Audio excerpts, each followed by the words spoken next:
Bismillahirrahmanirrahim. Assalamualaikum warahmatullahi wabarakatuh. Alhamdulillah wassalatu wassalamu ala Rasulillah wa ala alihi wa ashabihi wa man walah wala haula wala quwwata illa billah. Allahumma anfa'na bima 'allamtana warzuqna uluman tanfa'una wa zidna ilma.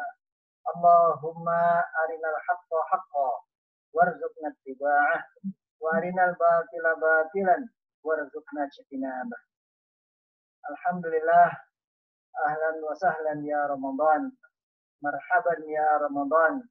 Alhamdulillah kita memasuki Ramadan tahun 1441 Hijriah.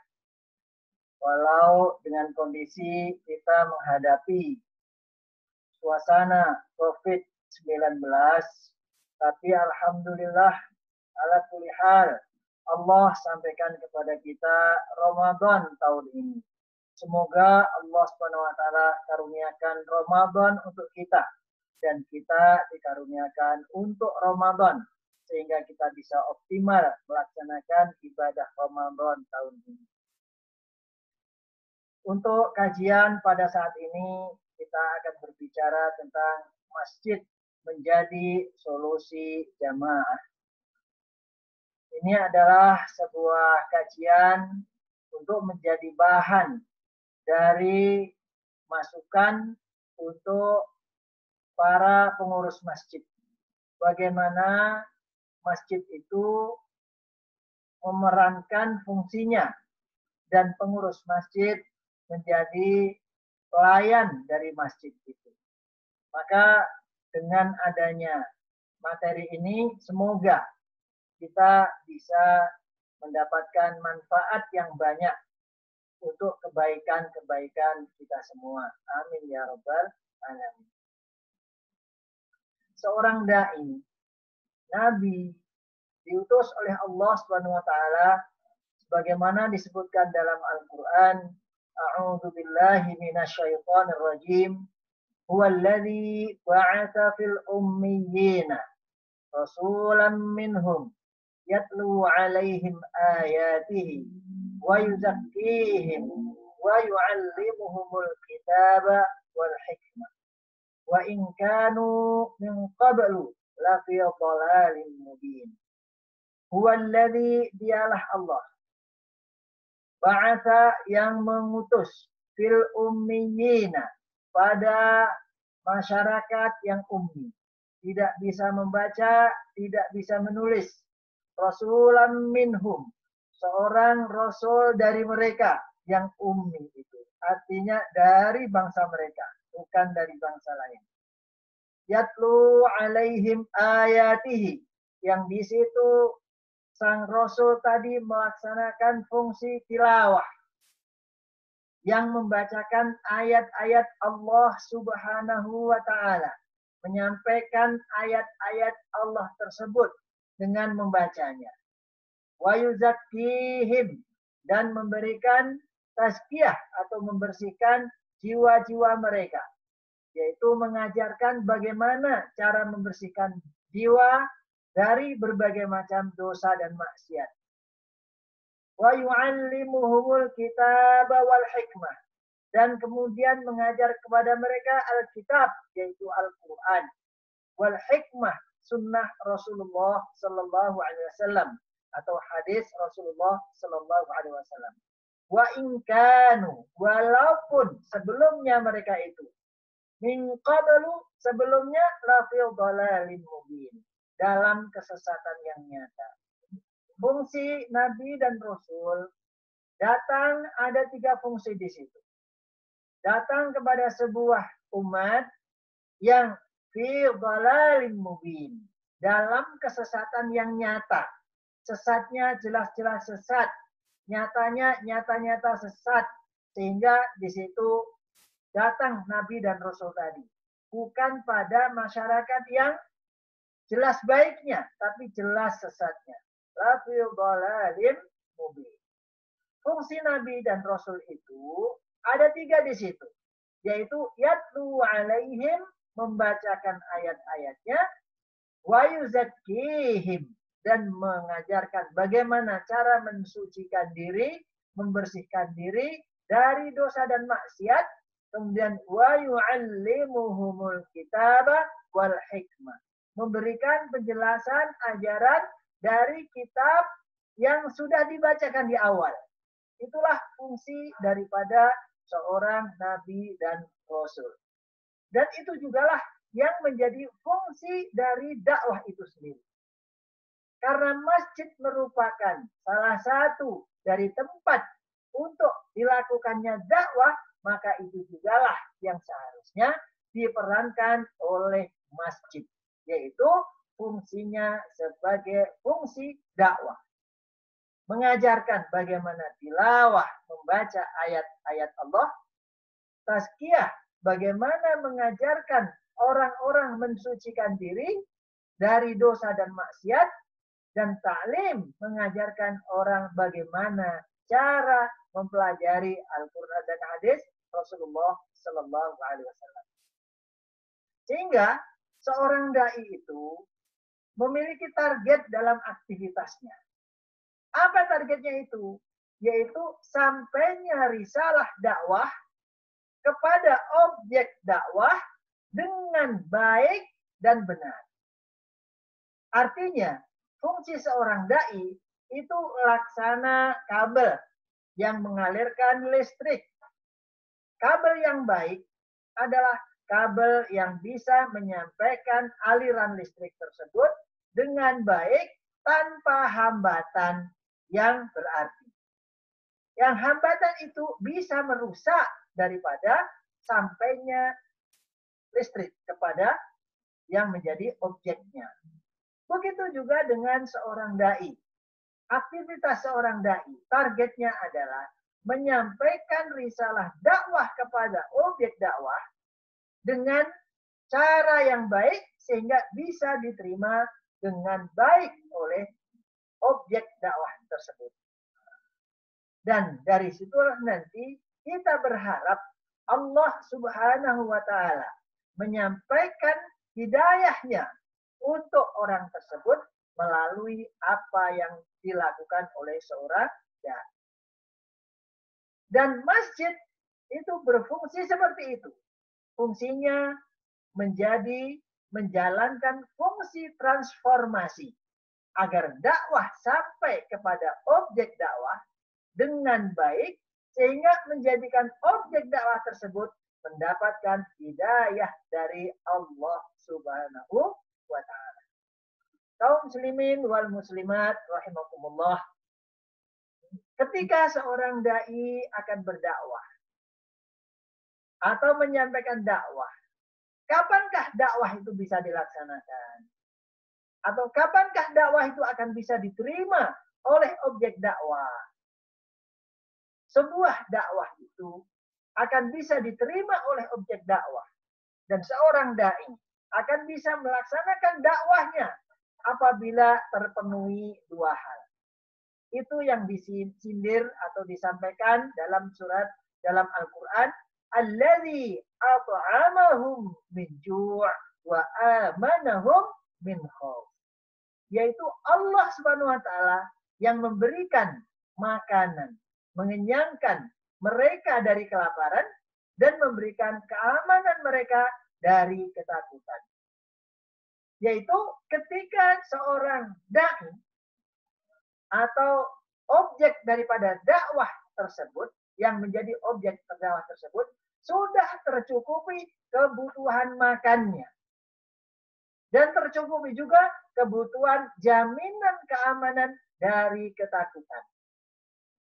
Bisa diartikan sebuah dakwah, aktivitas dakwah akan bisa dijalankan pada sebuah masyarakat ketika masyarakat tersebut terpenuhi kebutuhan lahir yang disebutkan dalam at'amahum min ju', memberikan kenyang dari kelaparan, wa amanahum min khauf, dan memberikan ketenangan, keamanan dari sisi batinnya. Jadi dakwah itu bisa akan dilaksanakan ketika kebutuhan lahir bisa dipenuhi dan kebutuhan batin juga bisa dipenuhi. Kaum muslimin wal muslimat rahimakumullah, apa kebutuhan lahir yang diperlukan oleh manusia? Kebutuhan lahir yang diperlukan oleh manusia ini diantaranya adalah kebutuhan makan, kebutuhan minum, kebutuhan pakaian, kebutuhan tempat tinggal.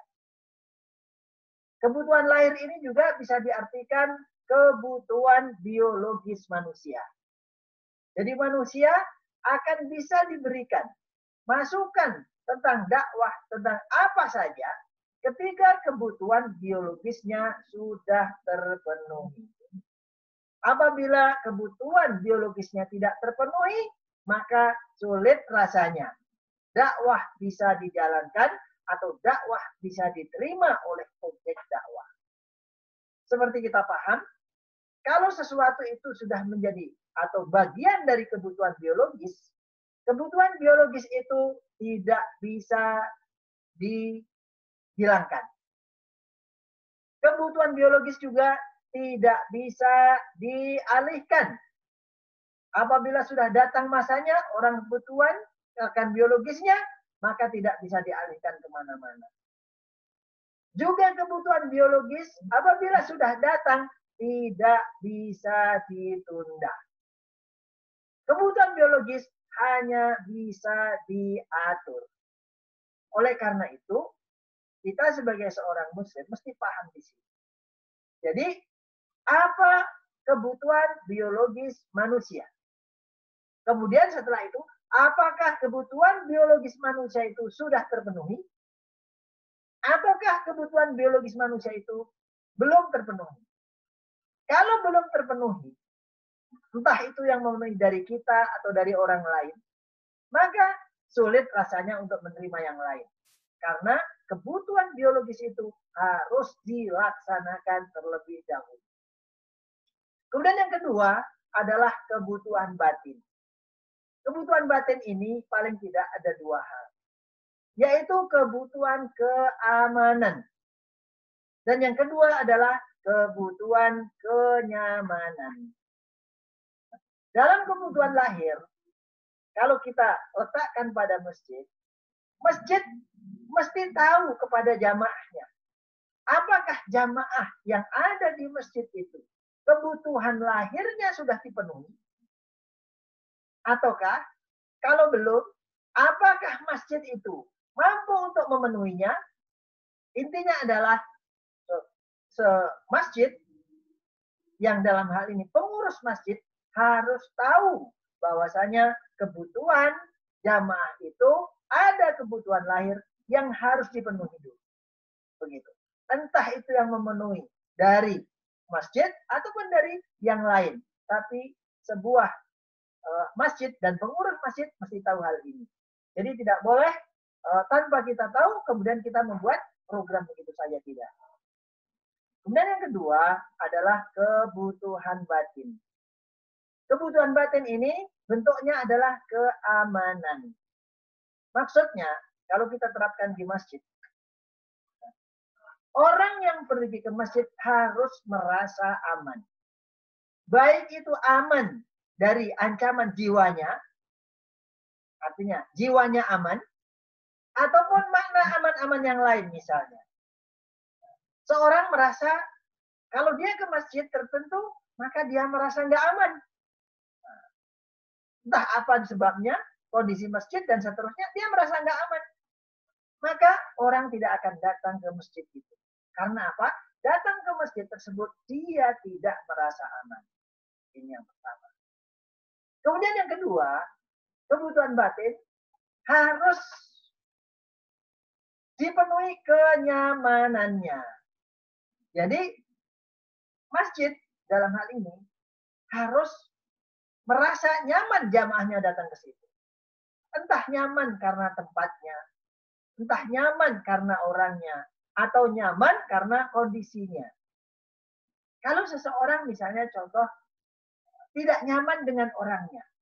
Ada orang datang ke masjid, ketemu dengan pengurus masjid, DKM-nya, tiba-tiba dia mendapatkan perlakuan yang tidak sesuai ataupun perlakuan yang menyinggung harga dirinya, padahal dia nggak seperti itu. Akhirnya dia merasa tidak nyaman.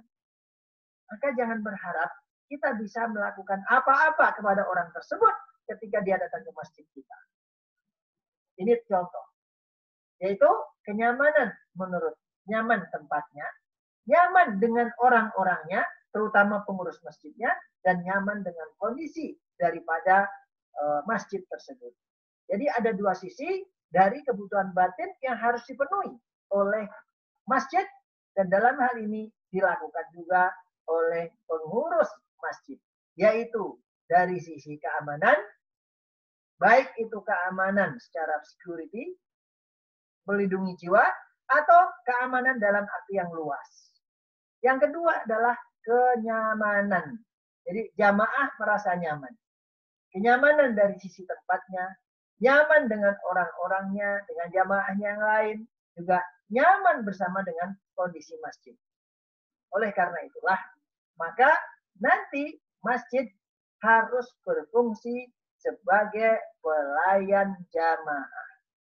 Masjid melayani jamaah, bukan jamaah yang melayani masjid. Karena masjid ini adalah Baitullah, punya Allah Subhanahu wa taala. Maka siapa saja dia harus merasa nyaman di masjid itu. Dan masjid situ nanti melayani jamaah. Kaum muslimin wal muslimat rahimakumullah. Jadi, fungsi masjid melaksanakan tugas pelayanan, khidmah. Khidmatul jamaah. Tugas masjid melayani jamaah, bukan sebaliknya. Bukan tugas jamaah melayani masjid. Tidak, tetapi masjid melayani jamaah. Kemudian, masjid itu ada pengurusnya. Maka kalau tugas pengurus masjid menjadi pelayan masjid. Oleh karena itu, pengurus masjid ini menjadi pelayannya, pelayan jamaah. Begitu. Sehingga dalam hal ini kaum muslimin wal muslimat rahimakumullah, maka nanti yang terjadi adalah bahwasanya masjid itu bisa memenuhi apa yang diinginkan oleh jamaah yang datang ke masjid tersebut. Kaum muslimin wal muslimat rahimakumullah, karena masjid tadi melayani dan karena pengurus masjid itu melayani masjid dan yang dilayani adalah jamaah, maka masjid harus tahu apa keperluan jamaah kepada masjid. Maksudnya adalah ketika jamaah datang ke masjid, mereka ini perlu apa saja. Ternyata setelah kita perhatikan, jamaah pergi ke masjid itu tidak memiliki tujuan yang sama.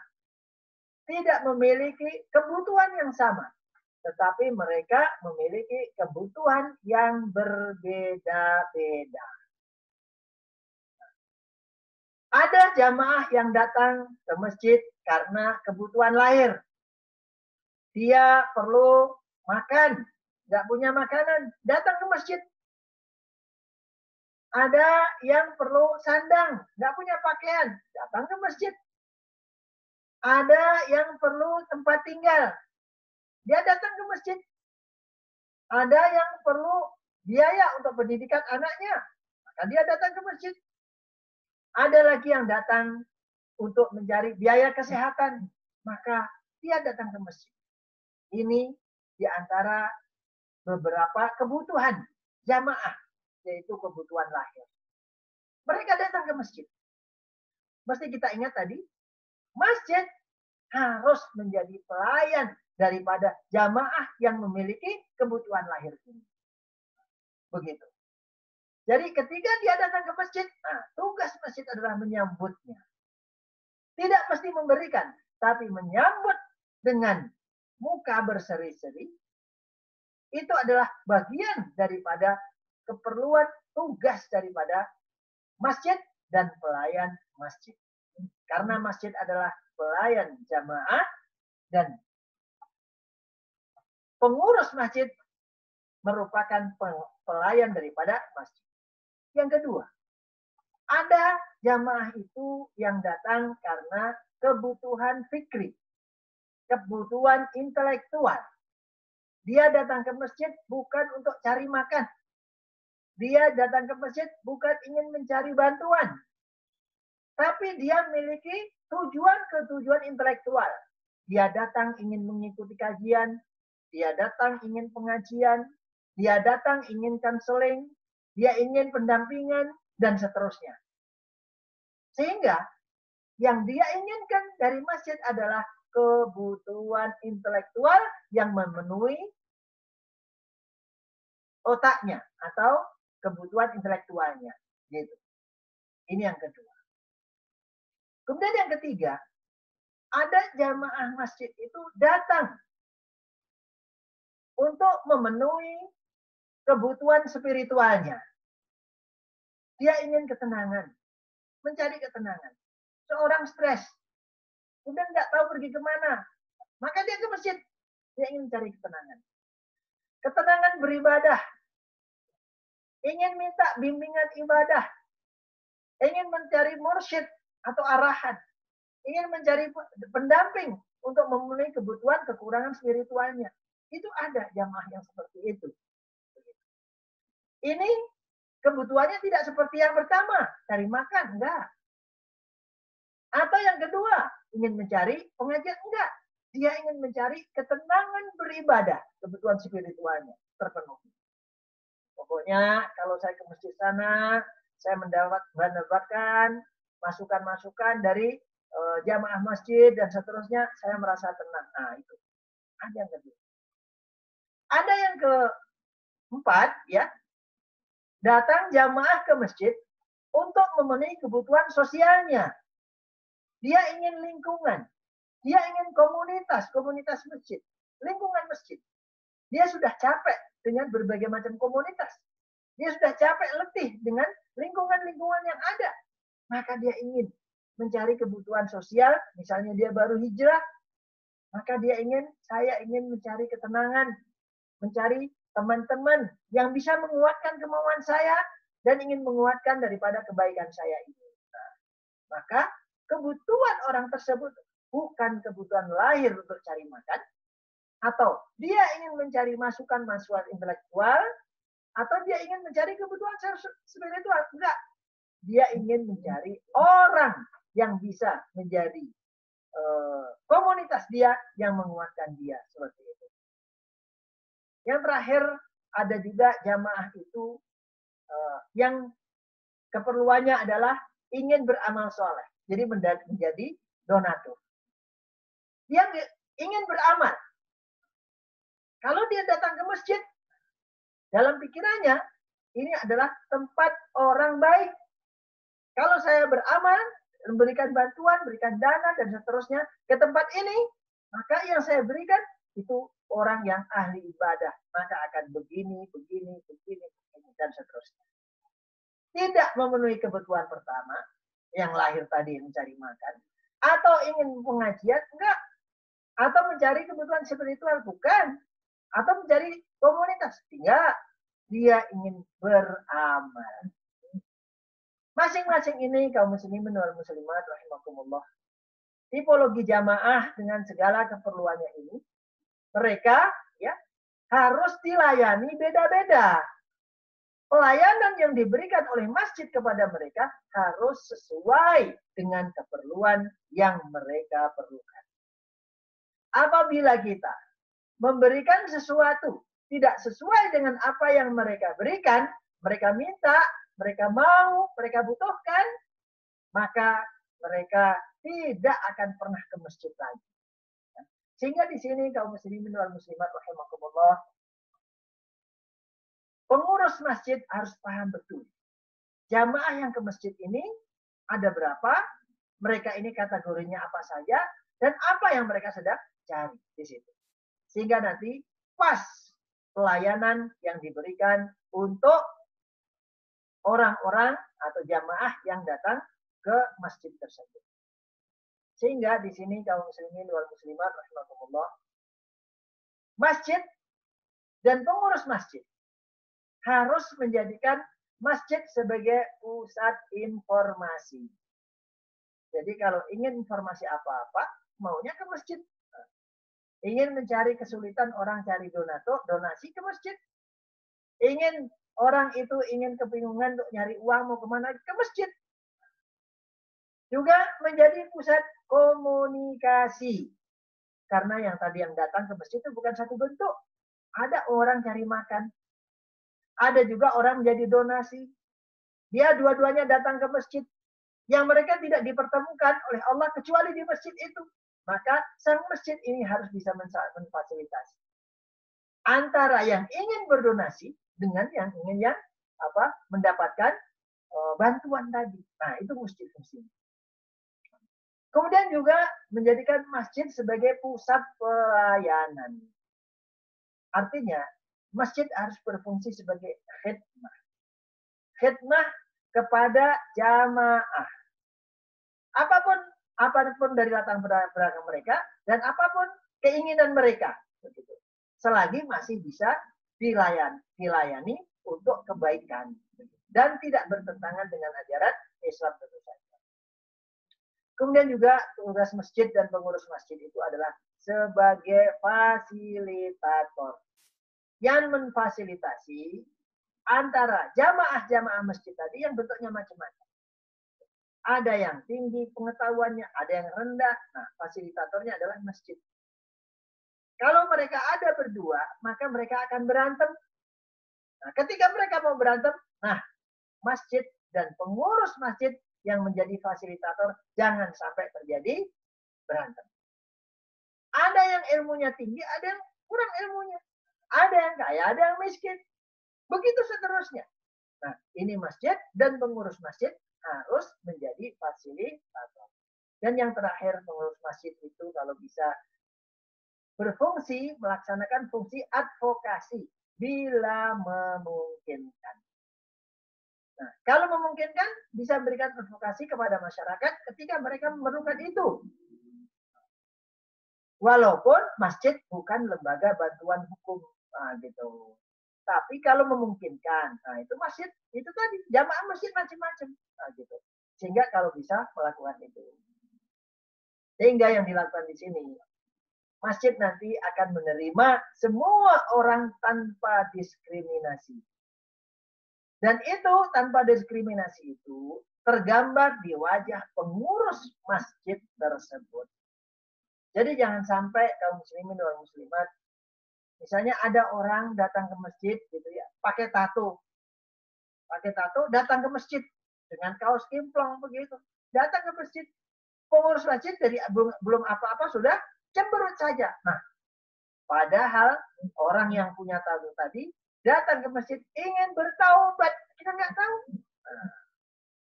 Atau misalnya ada seorang rambutnya panjang, laki-laki rambutnya panjang, datang ke masjid belum apa-apa dikuncir misalnya, kita sudah menilainya negatif saja. Enggak boleh seperti itu. Maka silahkan datang ke masjid. Ahlan wa sahlan fi baitillah, fi rihabillah. Selamat datang di masjid. Ini adalah rumah Allah Subhanahu wa taala. Masjid melayani Anda dan kami adalah pelayan-pelayan masjid. Sehingga Anda silahkan apa yang bisa kami bantu untuk Anda. Jadi seperti itu. Minimal kaum muslimin wal muslimat rahimakumullah. Seorang pelayan masjid itu dia tidak berlaku sembrono dan berlaku ceroboh. Apalagi sampai menyakiti hati orang. Apalagi suudzon. Apalagi menvonis orang. Jangan. Karena kita tidak tahu. Yang datang ke masjid itu banyak tujuannya. Di antara salah satunya adalah orang ingin bertaubat itu datangnya ke masjid. Jangan sampai Anda salah sangka. Orang itu sebenarnya pengen taubat, karena Anda cemberut, akhirnya apa? Dia melanjutkan kemaksiatannya. Na'udzubillah. Semoga Allah Subhanahu wa taala menjadikan kita hamba yang mendapatkan kebaikan yang berlipat ganda. Semoga hidayah Allah sampai kepada objek dakwah. Dan Allah Subhanahu wa taala takdirkan kita menjadi perantaranya atau salah satu dari perantaranya. Amin amin ya rabbal alamin. Aku qouli hadza wa astaghfirullah wa lakum wa jazakumullahu khairan wa lakum minkum. Wassalamualaikum warahmatullahi wabarakatuh.